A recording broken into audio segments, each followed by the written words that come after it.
I'm Brian Carpenter, host of Fresh Air at 5, a part of the Education Podcast Network, just like the show you're listening to now. Shows on the network are individually owned and opinions expressed may not reflect others. Find other interesting education podcasts at edupodcastnetwork.com.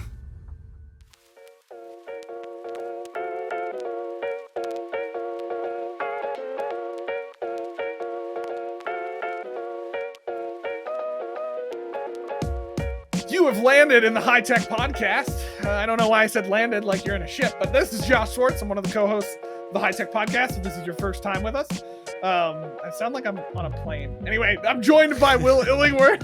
Please keep your arms and legs inside the vehicle at all times. Yeah, please keep your arms and legs inside the podcast at all times. Especially you, Robin. I know you're probably listening and you're driving. Don't put your hands outside. She's rolling the windows down. When you start out with that landed point though, I'm like, careful. Then there's going to be conspiracy theories that the podcast never existed, just like the moon. Yeah. You know what I mean? Well, maybe. That could be a thing that happens. I hope we get to a level where people are making conspiracy theories about us. That's when you've officially arrived. Actually, I had that happen once. So fun story. There was a conspiracy theory about me one time. When I left the band, I found out that back home there were theories about why I left the band, like back in our space, and some people thought I had died. That was a real thing. No. Just a fun fact. No. Fun fact. Yeah, that's my only time that's ever happened. Wow. Yeah, that's a thing. Anyway, we are not here to talk about band things or conspiracy theories. That's a different podcast. HiTech, it never happened. Just saying. Episode ideas. No, this week we are here to continue the opening AI series. Yeah, I need music. I don't know. I just danced into the song. I'm gonna be a little honest. I told my wife about the series title because I was really proud of ourselves, and she looked at me like I was crazy, like she didn't know what I was talking about. She was like, "What? Okay," and I was like, "Well, the thing that runs ChatGPT is called OpenAI," and she was like, "Oh, okay." I was like.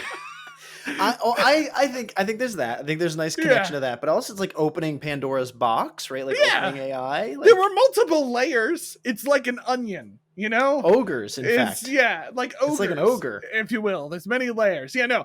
Opening AI series. We are here to continue this series as we dig into what it looks like to use AI, decipher that tool. Last week we talked to a wonderful tool called My School AI, and the famous Harry Styles. It was amazing. So we had Harry Styles on our podcast. I'm going to be dropping the cat. Can I talk here for a second now that we've post this episode? We've connected with Harry on LinkedIn now because they have a great podcast called Why AI on AI, which is great. You should check it out. Check them out. If you haven't. I get notifications. I got notifications for a little while when we were kind of going back and forth on posts last week on LinkedIn that said Harry Styles liked your post. And I know it's not the real, he's real. It's just not the Harry Styles everybody knows. But it still felt cool. I was like, Yeah. Harry Styles. Well, it's one letter off, but hey, I preferred this one personally. I'm not a huge, music guy, pop music guy, so I prefer the YAI side of Harry Styles. Anyway, we talked with My School AI. Lots of interesting stuff about AI in that episode. If you haven't checked that out, you should, because we're in a series, so they're meant to go together. So you should check out My School AI. They're doing lots of cool stuff. But so we got to dig in a little bit there. But this week, we have another guest joining us. We are joined by Joel Kupperstein. Did I get that right? I forget if it was Steen or Stein, but we're going to hear it in a second. Kupperstein. Dang it. Names. Sorry, Joel. Sorry. Joel is fantastic. Joel, we kind of randomly connected with him on email, I think, about being on the episode, and he just happened, one of the things he would love to talk about was AI, and Will and I happen to be planning a super catchy titled series called Opening AI. Yeah, that's to you, Sam. When the world connects, when sports and art combine. Exactly. That's a Ted Lasso reference in case anybody hasn't watched that show, and if you haven't, shame on you. Go watch it. Anyway, so Joel is joining us. He is here to talk about, will AI replace teachers? Is AI replacing teachers? This is thing that comes up a lot. Will, you and I have talked about AI with people. I've done a couple trainings on AI now with faculty, and you can tell they don't want to all come out and ask that immediately. They don't want to be that guy who's like, will I be replaced by AI? But you can tell in some of the questions I get asked, this is something going through people's minds. So I think Joel has an interesting perspective on AI, how it can be used, the future of it in education. And we talk about everything from AI to churning butter. So prepare yourselves because this is a journey on this episode. So we're really excited to hear from Joel. And with that said, I'm not gonna talk anymore. So I'm gonna go talk to Joel. We're coming, Joel. Here we are. Okay, so we are here with Joel Kupperstein. Did I get that? You did. Oh, awesome. Thank you for joining us today, Joel. I can see the fear in your eyes, Will, as you were starting to pronounce it. You're like, oh, did I get it? I wrote it down kind of phonetically, but you never know. Nailed it. I want to respect that as best we can. We're very excited to have you with us today, Joel. If you wouldn't mind, just in a couple words, introducing yourself, like who you represent, where you're coming from, what's your background? Yeah, glad to be here. Thanks for having me, guys. I'm the Senior Vice President of Product Strategy for Learning A to Z, a company that's made their names in creating tech-enabled educational resources for elementary schools for about the last 20 years.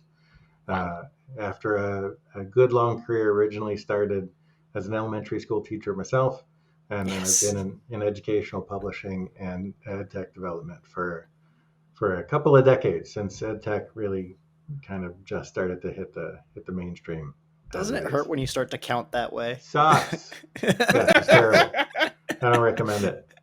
I loved counting in years, and then you get to a point, it's like, oh, two decades ago, something happened. Like, wait, what a second? Why did I Once upon a time, I was the new guy. Now I'm getting laughed at because I don't recognize TikTok references. I'm a millennial. I don't recognize TikTok references. Josh, I barely know what TikTok is. You know what I mean? Like, my wife sends it to me, and I pretend like I watch it. She's the watch that's on the watch that's on your wrist doesn't even TikTok. You're so nice. Digital. Well done. That was sorry. Was a joke. That was definitely something. Is it a bad joke or a dad joke? I'm not sure, but either way, we'll move on from that. We had AI hit the world. ChatGPT hit the world last October, November. And so that's what this whole conversation's being kind of pushed on. Before that moment, did you know much about it? What's kind of your background with AI and coming up to this moment? Well, certainly it's exploded for me like it has for a lot of other people. But over the last several years, I've been involved with adaptive technology quite a bit since before my time at Learning A to Z. Like I mentioned, I've been in this business for quite a while and at a few different houses, but I've been around adaptive technology and designing curriculum programs that employed it. Not exactly the same thing, it was more like logic model based, but it certainly had us thinking about the future of adaptive technology and what AI and machine learning would do there. We had done some pretty exciting work in thinking about, individualizing learning experiences for kids in early math and early literacy. But this is a catalyst, the likes of which, we hadn't been able to build in then.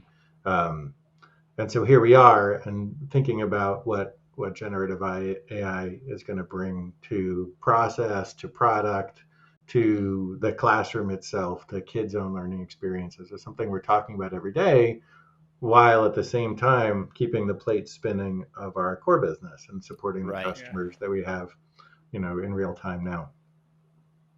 We've made a few jokes, and I don't mean to be mean with these, but like every company's launching some statement about how they're using chat or AI. Like everybody's got to. It's a rock in the pond. There's just such a huge ripple right now. You can't ignore it. I can only imagine at your level the conversations you're trying to think through. Yeah, well, it's really fun actually. Thinking back over the last several decades, I was talking to a friend of mine at a different company about this. We were saying that for every 10 or 15 years, there's been a massive tech disruptor, and the first one would have been personal computing back in the late 80s, early 90s or whatever. Mid 90s to 2000 got us the proliferation of the internet in classrooms.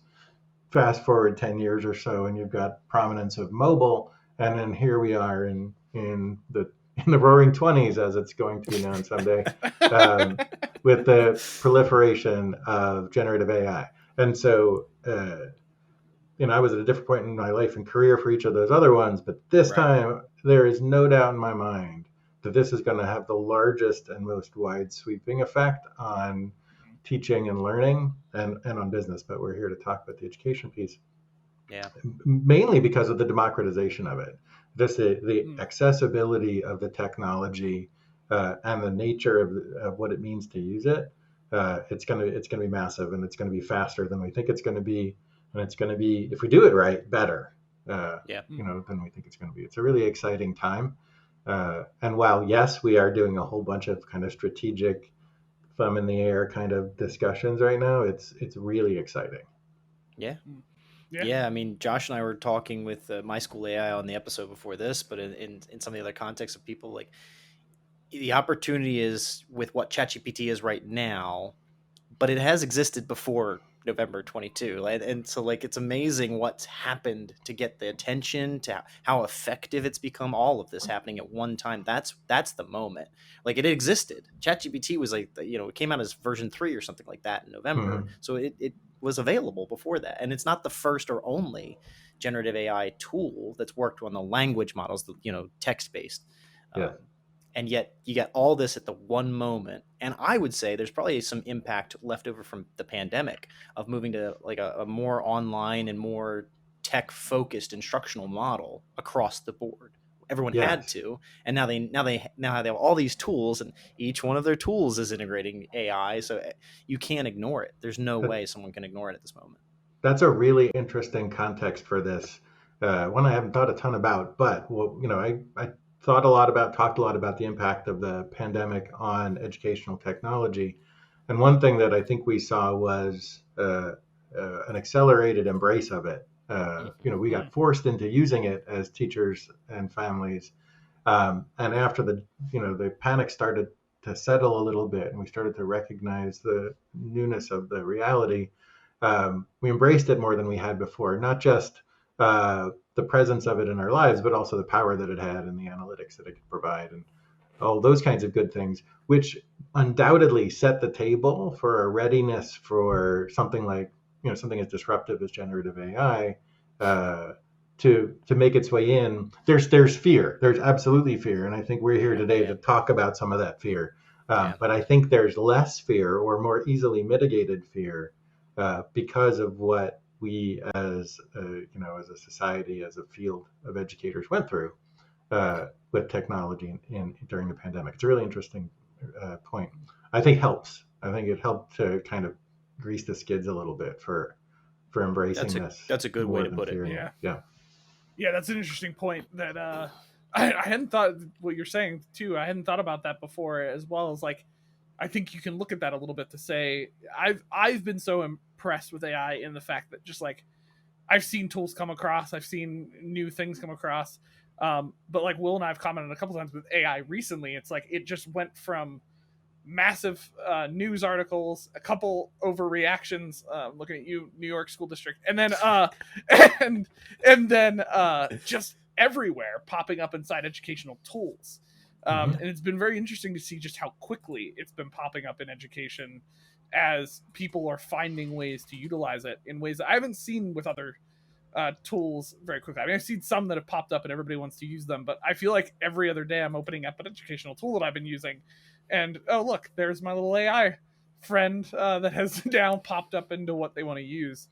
It's very, very interesting. Not naming them in any bad way, but that's Canva, Parlay Ideas. I think IRAD's talking about some of that. We've seen it with just like, these are a bunch of tools we've talked about even on the podcast that we love and adore and have supported. And it makes sense. You just gotta. Well, there's a fundamental thing about generative AI compared to other technologies that have been more flash in the pan or bleeding edge stretches. Like you see, we've got this technology, let's figure out some way to fit it in because it's just too fancy to not, and then you realize that there's no bang for the buck on the implementation of it. The thing about generative AI is that it's fundamentally an automation tool. It takes away the need to create things from scratch as part of a development process, and it's much easier to find efficient applications of it that are meaningful, that make our lives, like, we're thinking about profound ways that AI can change things, but we're also thinking about incremental ways that it can change things. And that's what I think we're seeing a proliferation of now, whether it's providing tutorial type guidance for kids or content generation. Like, if I can riff on this for a quick second, I have come to believe that development processes have a general number of steps, where there's a strategic step where you say, here's a thing we need to make. There's a need we want to meet. The second thing is planning. So what does that thing need to have, be, do, look like? Then there's the making of the thing itself. And then there's the confirmation that the thing you made is doing what you wanted it to do. And then there's the deployment of it and support of it, get it out there and make sure it's doing what you want. So there's 5 different things. And that third thing is the heretofore more manual stuff, the creation of the content that is now going to be automatable with generative AI, which should make access to creating content, infinitely easier, faster, cheaper. But the other 4 things are still reliant on people's strategic viewpoints and expertise and skill sets. And it's not as though you can say you can trust everything that generative AI creates for you, because you can't trust your own ability to write good prompts. And so that's where that QA piece on the other end comes out. So, there's this 5-step process, and the most expensive, time-consuming piece is the content generation piece. Actually, that's not necessarily true. Strategy is pretty complicated also. Right. But if you can automate the content generation and shave the time it takes to do these things to a fraction of what it once was, then it just changes the face of whatever it was you're bringing AI in to do for you, whether you're a classroom teacher or a content developer or whatever. Yeah, that's a really good point. And that to go off your riff for a second too, that ties into. So I was just literally having a conversation with coworkers today about. So I work in course development and like in developing courses, and we were talking about like we were on the line of whether we felt this was sketchy or not to do it, but there was a genuine conversation happening about, well, with some of AI generation of audio that you can now do with basically training AI on voices and having generation of content, there's a real conversation about, you could technically in a content development process get an expert to record a video to start off and then get them to write the scripts for the rest of the videos and actually have AI just basically generate the audio based off of that voice training. Like that's would massively reduce the amount of time it would take to do audio and content production. Like, so like right there's a perfect example of what you're talking about. Like that is a huge game changer in some of these areas, especially for places that don't have the time or finances to fully develop all that stuff on their own and take that time. Yeah. So the technology you're describing, I've seen folks using it. I've seen it both in sort of a demo type environment, but I've also seen it used more commercially, where you have a voice actor you want to use for something, but that actor, it doesn't have availability for you. You train the tech on that person's voice, and it's pretty much indistinguishable. And it's remarkable what the technology. Oh gosh, his name's gonna elude me now, but the voice of Darth Vader, he finally officially retired, but he sold the rights to his voice that they will be able to continue using. James Earl Jones. Use his voice as Darth Vader in perpetuity. I mean that's critical, because that voice, we all know that sound and that voice, and it's iconic. You couldn't have Darth Vader without James Earl Jones. So then what does that mean for the future when you no longer needed him anymore? He was there to establish that, but now you can do all this work through AI, and it has implications for all kinds of commercial production. And this is the thing, when you think about what does this mean for classroom teachers, and you start to feel like, well, we're not going to need this and that or the other thing anymore. Or this thing that used to be meaningful to us isn't going to be meaningful anymore because we can just create it with AI. Like the whole idea of photorealistic art is a really interesting one. When we create content, particularly expository or nonfiction content, we like to use photos because it gives the kids who are reading the book a sense of the real worldness of the content. Well, AI can generate art that is indistinguishable from an actual photo. You can look at images that are completely photorealistic and have no photo source file behind them. And so, one of the challenges terrifying. there is no point in being terrified, but the first thing you should do is figure out, what does this mean for me? What do I do with it? And what anymore is the importance of photorealistic images? Because the point of the photorealistic image was to give the reader a very clear sense of the thing you're trying to describe to them. That's all I'm trying to do. I just needed to use a photo before. I don't now, but I can still give them that sense, and it gives me more freedom to be able to provide information about what I'm trying to provide information about. So, for example, I was watching a demo recently. One of our engineers was showing me about how he was doing image generation, and he said, I prompted the image generator to give me a photo, he said, of a cactus in a desert. And it was a beautifully photorealistic image of a cactus in a desert. But then he said, I realized I actually wanted a different kind of cactus, and I wanted to show it in the evening.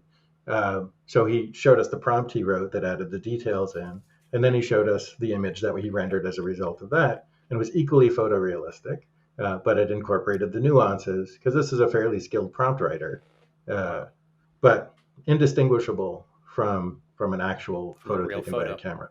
Yeah. And so if I need a picture of, a photorealistic picture of a blue German shepherd kneeling on a diving board next to a swimming pool, no stockhouse is ever going to have that photo for me, and I don't know why I picked that. But now I can have something that looks like a photo if, for whatever reason, I need that. Then you start thinking, do we need to, first of all, train software to know when something is AI generated versus, photographic? And what do we need to teach kids? This is where it's going to change. What do we need to teach kids about consuming content so that they understand its nature, where it came from, and what that means? It's absolutely, I've been around long enough. We've been talking about the importance of media literacy and critical thinking and evaluation digital skills. Citizenship. Absolutely. But this is a kick in the pants for that. We really have to ramp that up quite a bit quickly. It's going to change what we need to teach kids. Like I tell people all the time, I don't need to know how to churn butter anymore.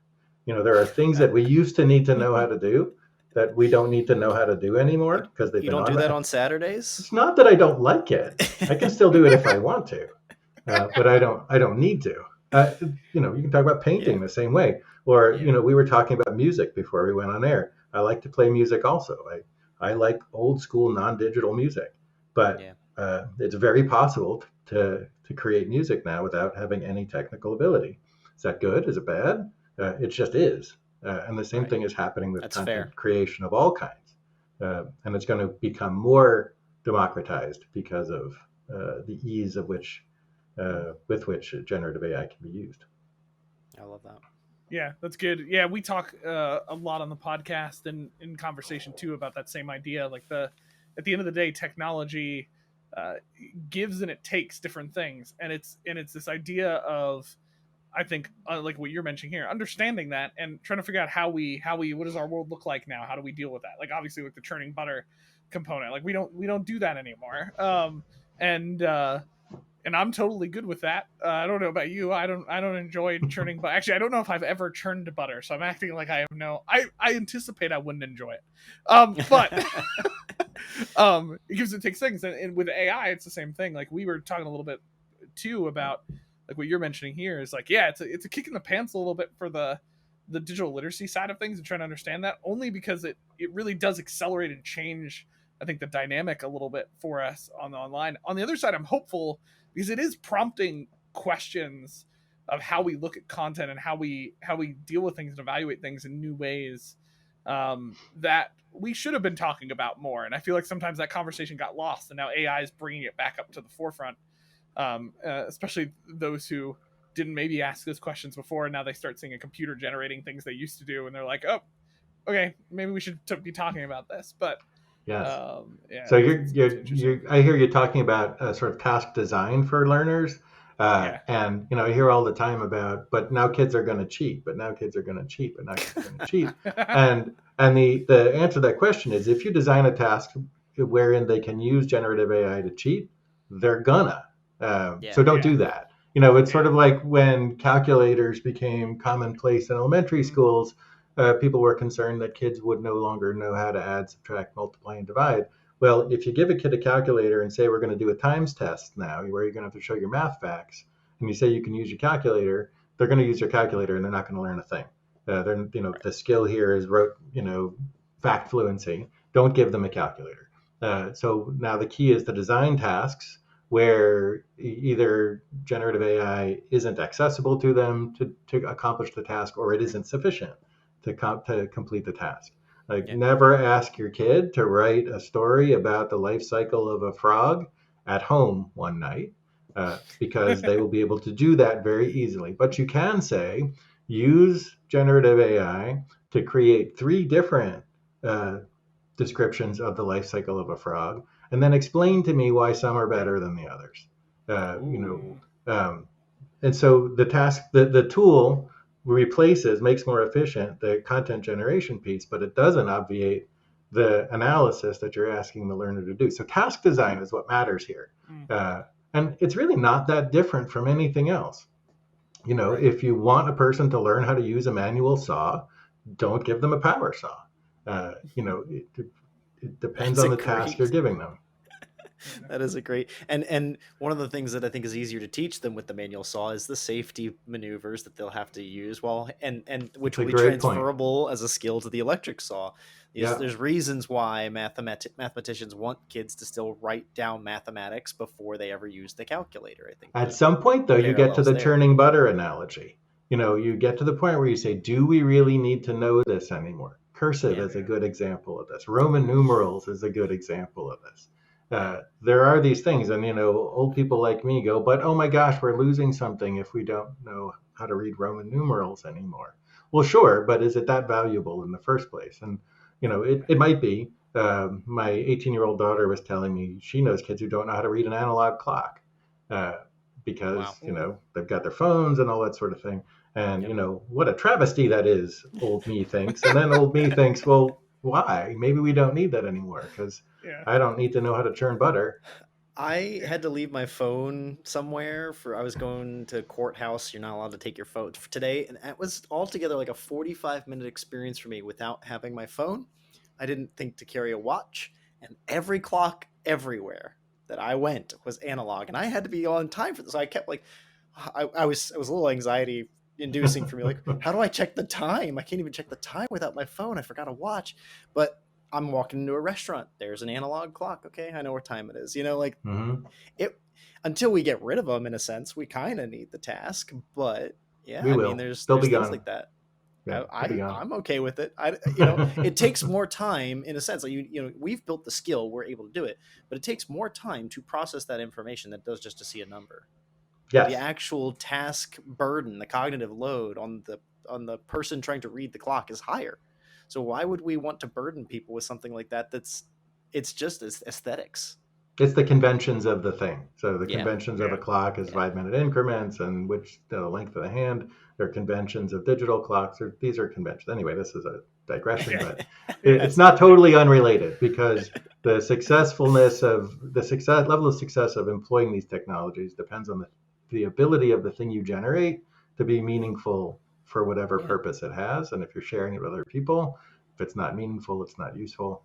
And so we could take this down that route. But to put that point though into practice, right? If ChatGPT wasn't helping kids cheat or wasn't helping teachers write lesson plans, they wouldn't use it. But it can do that, and it is catching their attention. Which means that someday, if you follow the logic out, I like the idea of talking about using these tools to generate lesson plans. Why wouldn't you? The reason you wouldn't is because they don't do it well, which goes back to that model of all the 5 steps in creating something. The fourth one there is the QA piece. It's the confirmation that it did what you needed it to do. To your point a minute ago, if you don't know how to evaluate the quality of the thing you generated, you're blocked from success of whatever it is you're trying to accomplish. So if I'm a teacher who is not well trained in what a good lesson plan looks like, and I use generative AI to create one, and I don't know whether it's a good one or not, I could just blindly follow it into the classroom and sink like a stone in that lesson I'm trying to teach that day. So you still, and I think it's to your point about mathematics teachers wanting their kids to understand the foundational concepts underneath the mathematics, even if they use a tool to enable them to get to the answer faster. These same kinds of evaluative skills are going to be really important. That's not the only reason. There are a whole bunch of reasons why, but that's one reason why the physical human expert teacher in the classroom isn't anywhere near going away. Because there are, generative AI is responsive. It's logic based. It can only answer the questions it's asked, and it can't know when a real human child in a classroom, physical classroom, needs a particular thing, whether it's a social emotional response, whether it's a cognitive kind of support, whatever it is, that teacher is going to be far more well tuned to provide that than any AI tool now or in the reasonable future. But that teacher would be very smart to use those tools to make them more efficient so that they can focus on the stuff that only they can do. We did this with word processors, and then we did this with software, and I don't need to handwrite my lesson plans. I'm old enough to remember that when I was being trained as a teacher, I handwrote every single lesson plan, put it in a spiral binder, and handed it to my principal at the end of every week. And so why do that? It's not super fun. Wow. Rather churn butter. When I have to write something down, it takes me time to find paper in my house. Yeah. Right. Yeah. I don't even have a pen at my desk at work. I got to be honest. I'm that guy that when they come asking for like a pencil or pen, I'm like, I don't. First of all, I work in an office called Digital Learning, so I don't know what you think is going to happen right now.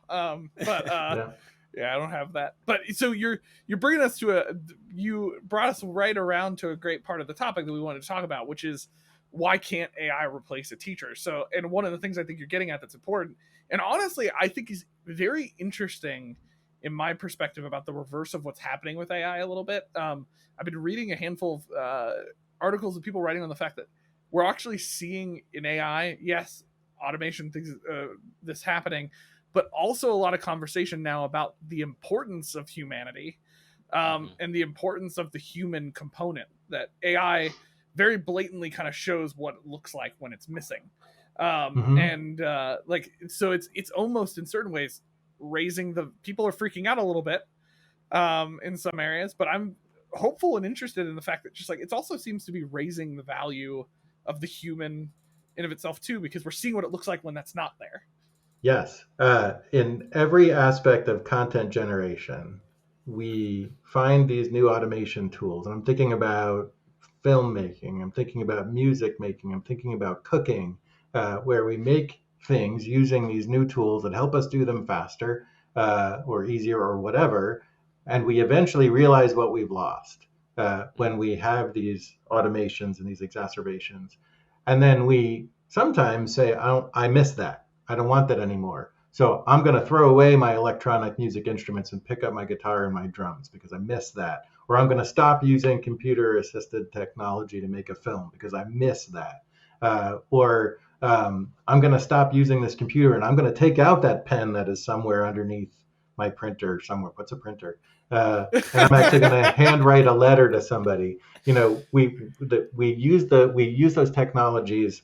We push them and we push them, and then we find out what's missing from what we were trying to generate, and we find out how much we care about what's changed or what's lost.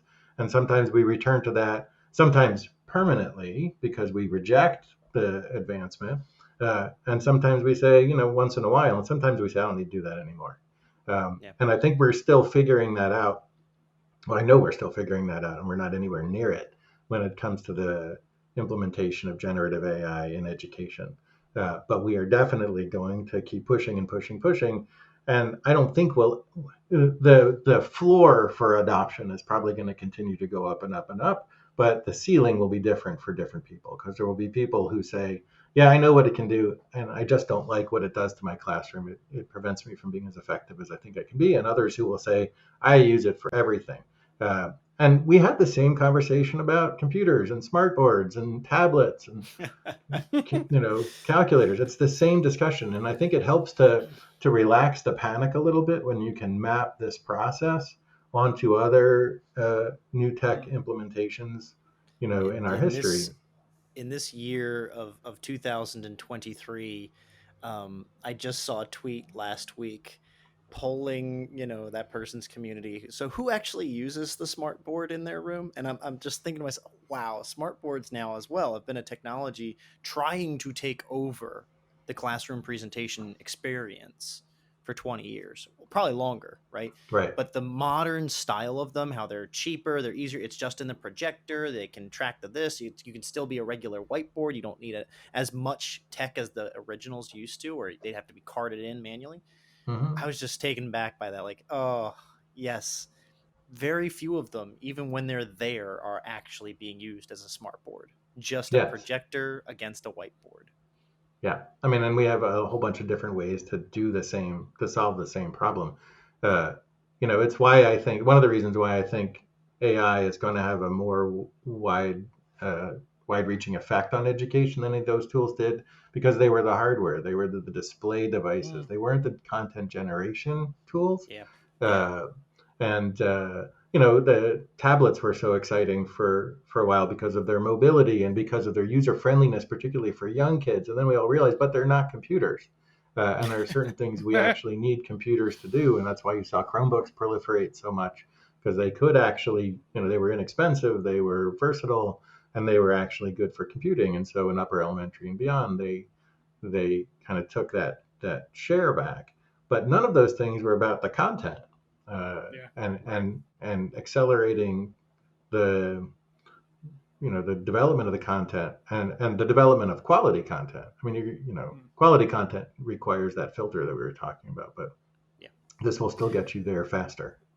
That's where I think there's a disservice. I mean, maybe it's a little bit of like consumer beware in a moment. Like when we're hearing generative AI, that can actually mean a bunch of different things now too, whether it's visual media, audio media, textual media. And so I think that we're very quickly seeing the adoption of the LLM, the large language models, ChatGPT, people using Bing and Bard, the text-based ones are getting, and they're going to be more quickly adopted like Google than I think folks needing to create a picture, a photorealistic picture. Like I don't need to do that.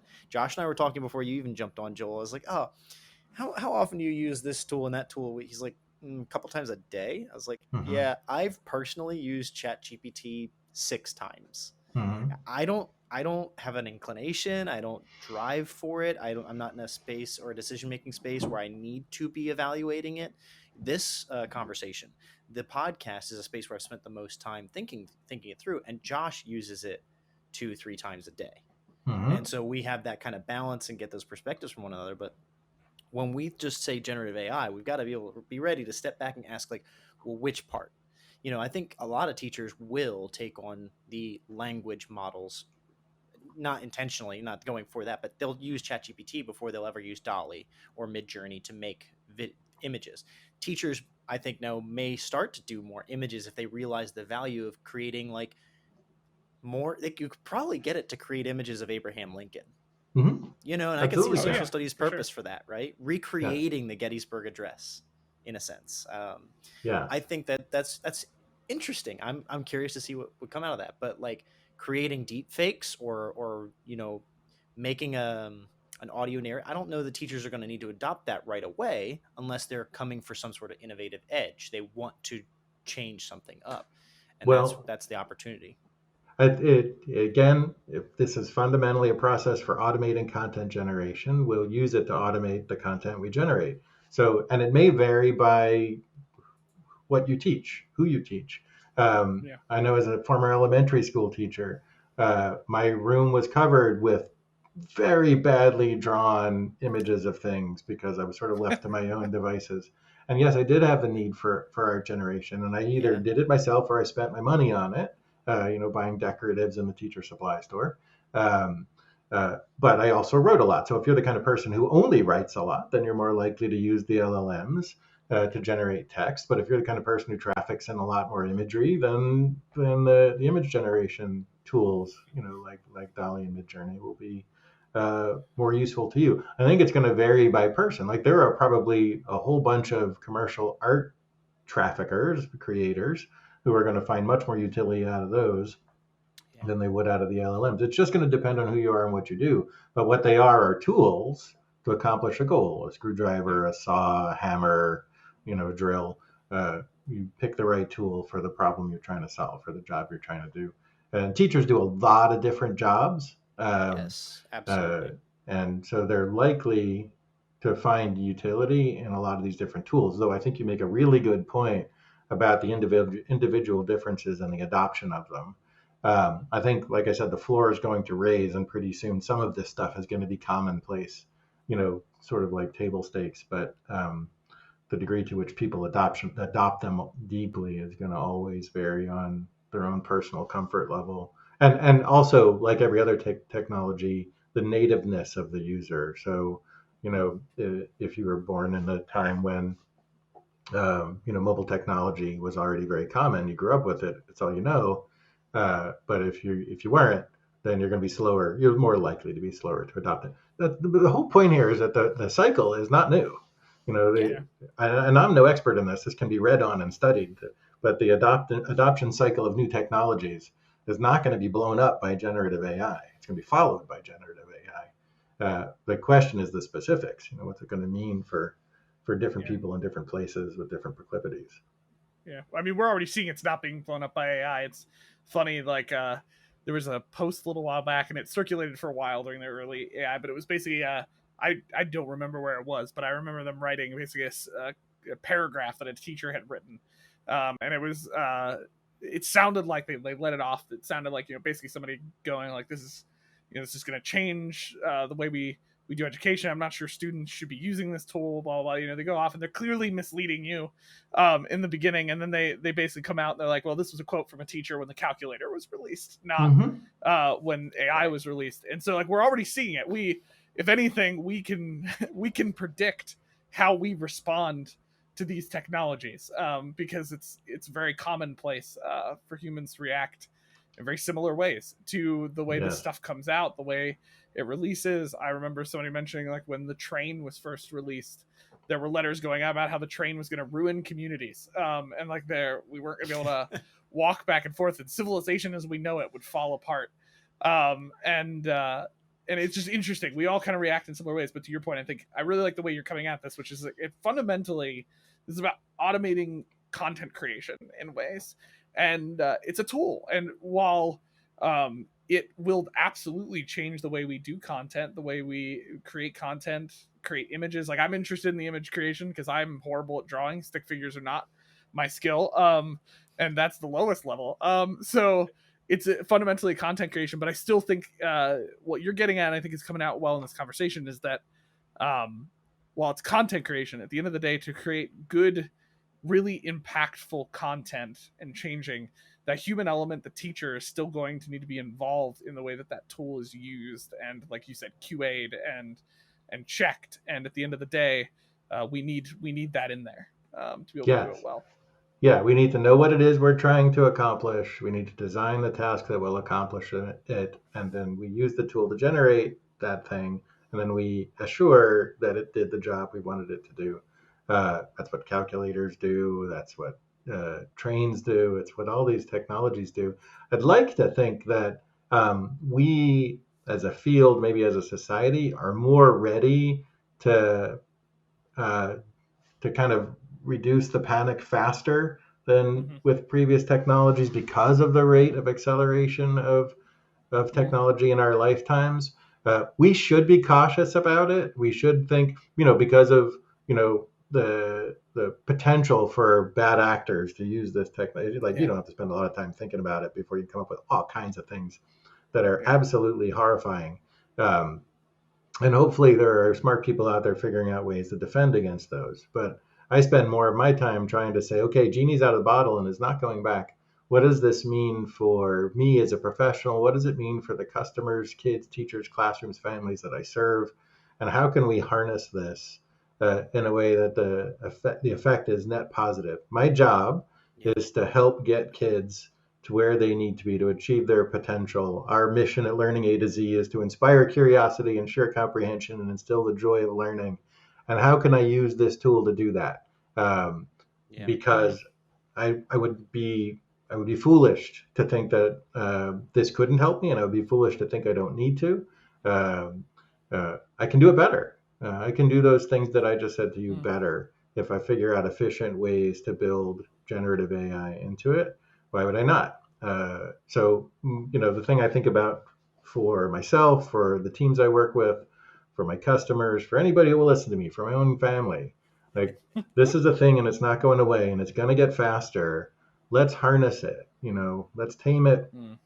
Let's harvest and make it work for us, because we're not putting it back. This is going to be part of the world in a very deep, meaningful way very, very soon, if it isn't already, and for many people it is.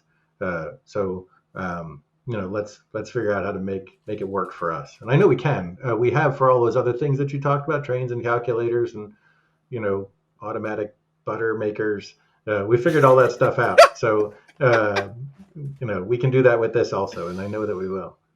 I appreciate how you said that, because that's even the mission of this podcast. We started 2+ years ago with that idea of how do we help people harness technology better, and I really appreciate that mission.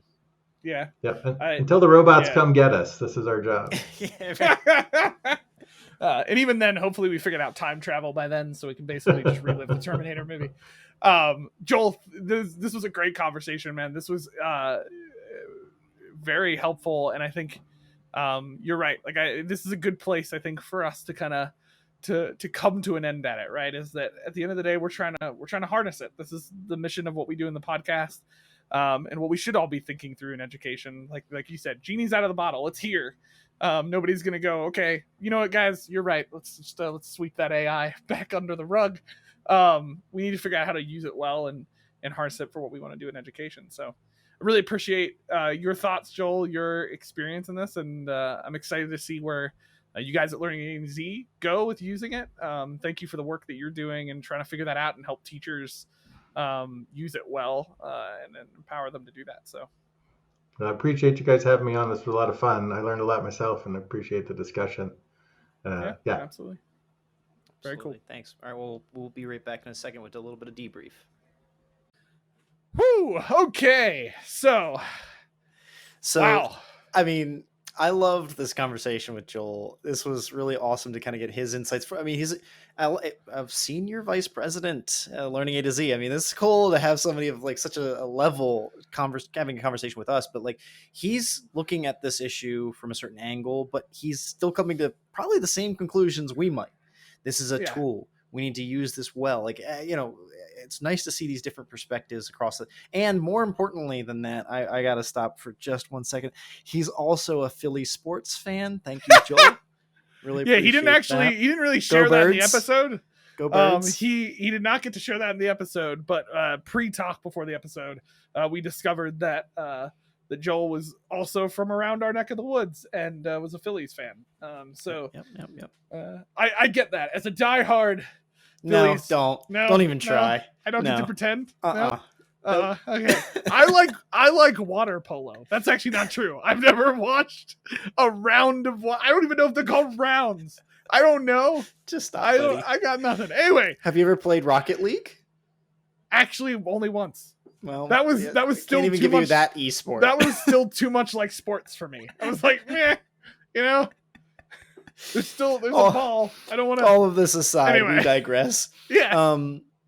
It's really great to hear, at least from one of those kind of initial responses from Joel of what are we thinking AI is going to be, and how are people reacting to it at this time? Much like we can make the parallels to churning butter or using a calculator, and even through those conversations, I'm thinking to myself hey. He pointed out some of the eras of technology changing, the mobile phone being one of those eras that changed mobile learning. Let's just look at the phone from the bag, from the physical phone attached to your wall, to the bag phone and the car phone, to the mobile phone of the early 90s, to the iPhone. to the proliferation of iPhone and Android. Like there's been so much that's happened across those times, and almost each one of them was predicted to be the end all or the next biggest thing or the thing that would change it all. And I've seen iPhones in museums now, right? Like we know that even the next iPhone is still not going to be the best thing in 5 or 10 years. And that's, I think, some of the point. Like we need to start using AI now, because what we know in 5 years of AI is going to be completely different. And if you're not ready, or if you're not trying to learn it now, it's going to be 10 times, 100 times harder to pick it up at a later time, when it's going to start growing from where we are today. Yeah. Today's the seed almost. It's not even a tree. We're not looking at the tree. Yeah, no, absolutely. I think what I find interesting about Joel's perspective and where he's coming from is very similar to you and I, which is that, like you said, it's a tool. It needs to be learned how to be used. And specifically, I like that he addressed that it's going to change how we teach students and what we teach students. And we need to prepare for that. Because like, here's the deal. Will and I don't think everything about AI is amazing. And Joel made that comment too. Like we should be cautious about certain things with AI. And I do think with any technology, we're reliving that flow of like what it looks like to use the new technology, what it does, how we're going to learn how to use it. It's going to impact culture, and we're going to find things we want to keep, things we don't want to keep, all that type of stuff that happens every time technology releases. But AI is still going to impact us in incredible ways. And we need to be working on, one, how to use it well, but two, helping our students understand how to critically think about AI and about the content that's generated and about how we leverage those tools. Because this isn't going to go away unless somehow AI does become the Terminator and the world blows up with that technology, which there's some crazy stuff happening, but I'm not sure we're there yet. The point is that we need to learn how to use this well. And I really like the point he made about, at its core right now, what we're looking at is basically content generation or automation. Like, and that's reality. That's what a lot of AI is doing in this place. And there's ways we can leverage it and use it, but at the same time, it's not replacing the teacher, because to really do excellent content, excellent teaching, emotionally intelligent teaching, you need a person. You need someone who can interact with students, understand their needs, and QA the crazy crap that sometimes AI drops on us when we ask questions. When it puts I love when people do like AI images and stuff, and it puts the mouth just off or something. Like, it's weird. No, two thoughts came to me there. That China has worked on like social and behavioral response in some of their visual monitoring of citizens to be able to like get places. So maybe the technology will get there where a computer will be able to respond to an emotional experience of a human. Yeah, but I don't know. I don't know. I hope not. The other thought though that I have on this is that when it comes to the content generation automation, this is in many ways what Henry Ford's assembly line did to car production and to manufacturing abroad, right? Like manufacturing was changed by Henry Ford. And I think OpenAI, the company behind ChatGPT, is going to be much the same. Like ChatGPT might be irrelevant in 5 years, but large language models will not be. Large language models, like even my phone and stuff like that, like the AI, Google Assistant, Siri, they're all going to get tons better because of these LLMs that are out there now and become a part of everything that we're doing. I'm not personally attuned enough to know like if LLMs are technically, but I would think that they're probably already involved in Google Assistant, Siri before ChatGPT, but I bet you they want to make it even better. And all this stuff's going to be so much easier to deal with. The big thing though is like once Henry Ford made that assembly line, we've still only made making cars better, stronger. The cars themselves got stronger, the safety features, the way the assembly lines work, the how many people it does and doesn't require, how many robots are involved in assembling a car. Like it's only changed over the last 100 years since that happened, right? And now we're at the nexus of AI and it impacting the digital manufacturing world. Yeah, no, absolutely. I think, again, at the end of the day, it's a tool. There are definitely considerations we need to take into when we're looking at the tool. Like there's a lot of valuable statements being made and work being done on questioning the ethics of AI and some of the stuff that's happening. That's less about the AI tool itself, but more about how it's being used or the security. Like what was it? Google fired like a security officer for AI or something, like not long after they were getting ready to release Bard, and everybody's like, that doesn't seem like a great idea.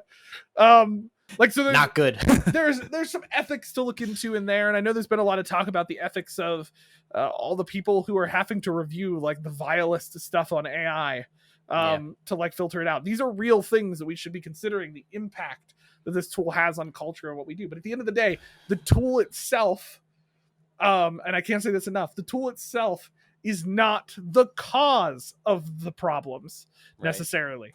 Like I'm going to get real soapboxy here for a second and maybe a little sarcastic and probably offend at least one or two people. So just disclaimer for a second. Are you ready? The fact of the matter is, people died and evil happened before ChatGPT existed. I don't know about that. Yeah, so before we had computers, folks, we were still murdering each other. And like there's not, the problem is not necessarily the technology. The problem's kind of what we do. Now we have to be aware of that. We have to understand that and teach our students to think well and use tools like ChatGPT well. And us ourselves should be using those tools ethically. But again, these are tools that we're going to use. And I don't think they're replacing teachers. At the end of the day, these will help teachers do content creation, work, image drawing, things like that much quicker, and help us be able to focus on stuff that we should be focused on: the students, the learning experience, the actual pedagogy of what we're doing. I don't see AI replacing those things. So that's my thoughts. Those are our thoughts. Is our summary. Thank you again, Joel. We really appreciate you taking the time with us. We hope that you had a good time with us, and we maybe hope to have you back in the future if the schedules allow. That's a wrap on 108. 109, next episode, we're going to finish up this series. Or we got... Yeah. Yep. Okay. Yeah. I can count. Folks. Yeah, you're doing like a question, but we're totally finishing up the series. 5 of 5 for our AI series, opening AI. We're gonna kind of wrap it up with what's the future. You know, what can we blue sky it a little bit and predict where this could go? Maybe get some ideas together for what you could be trying in your classroom. As even just a personal user of AI, we'll hear probably plenty from Josh about how he uses it on a daily basis, and we'll also talk about the app Curipod. We're very excited to bring that one forwards. I think that was actually Christy Thompson who brought that to us before. She's been on the podcast before. Thank you, Christy. We're going to do a little bit of deep dive into that one. As always, find us on Twitter and YouTube at HiTech Podcast. Email us, just like Joel did, at inbox@hitechpod.us. If you'd like to join the podcast, come on as a guest, giving us an idea, get involved in any way. We're always interested in that. And as always, go to our website. It's like I can't speak. I'm just trying to finish the episode.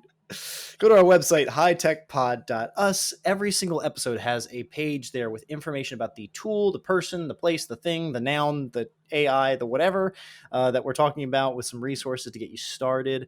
Really appreciate you sharing that. Share it with the world so that they can use these resources that we're trying to create to help you harness technology in your classroom. As always, you've joined us for one more week of this. We hope you'll join us again next week as we continue to look at what it is like to harness technology in the classroom or in the world or with AI or wherever you are. Thank you, and we'll see you. Sports ball. See ya.